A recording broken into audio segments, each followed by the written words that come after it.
አንተ በጓዳ ተደብቀ ስራ ስኬት ጮህ ይናገራል የሚባል ንግግር አለ።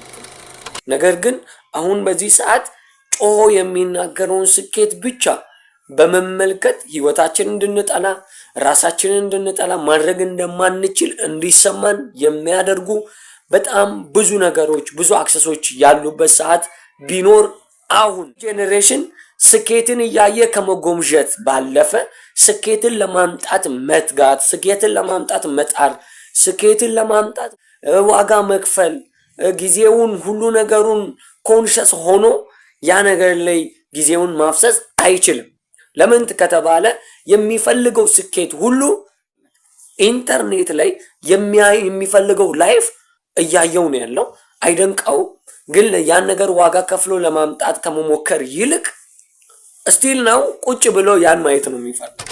ዛሬ የማወራችሁ ይህ ሁለት ነጥብ በህይወታችሁ በጣም የሚጠቅማችሁና ትልቅ ደረጃ ላይ እንድትደርሱ የሚያደርጋችሁ ሁለት ናቸው።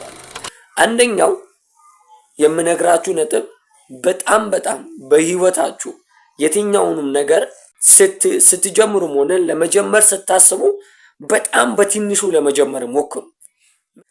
አንዴ 100 ሜትር ሮጣለሁ ብሎ የተነሳ ሰው ቢኖር ያ ሰው 100 ሜትር ከመሮጡ በፊት የግድ 10 ሜትር፣ 5 ሜትር፣ 2 ሜትር መሮጥ የሚችል ሊሆን ይገባል። 100 ሜትር የመሮጥ ልምድ የሌለው ሰው ከአንዳንድ ቀን ተነስቶ 100 ሜትር ሮጣለሁ ቢል በሁለተኛው ቀን አያደርገውም። ዘናፍተር ደግሞ የመጀመሪያው ቀንም ገና 30 ሜትር፣ 40 ሜትር፣ 20 ሜትር ላይ ትቶ ሊገባ ይችላል። አያችሁ። ስለዚህ ምንም አይነት ህይወት ስትጀምሩ፣ ምንም አይነት ስኬታማ ህይወትን ለማምጣት ስትጀምሩ ከመሬት ስትነሱ ማለት ቪዲዮውን ከማየት ወደ ማድረግ ከማየት የሆነ ተግባር ወደ ከመውሰድ እንትን ከማለት ይልቅ የሆነ ነገሩን በጣም በትልቁ ከመጀመር ይልቅ በጣም በትንሹ መጀመር እንዳለብን ማወቅ አለብን። አንደኛው ነጥቤ ይህ ነው። የዓለማችን ትልቁ መልቲ ቢሊዮነር የሆነው አንድሩ ቴት ሲናገር ምን አለ? እኔ የኮስሞስቲክ መሸጫ ሱቅ ልክፈት ብል ብሎ የሆኑ ፖድካስት ላይ እንደ ምሳሌ እየጠቀሰ ሲያወራ ነበርና ብል ምን አለ? የሚጀምረው በጣም በትንሽ ዋጋ ነው።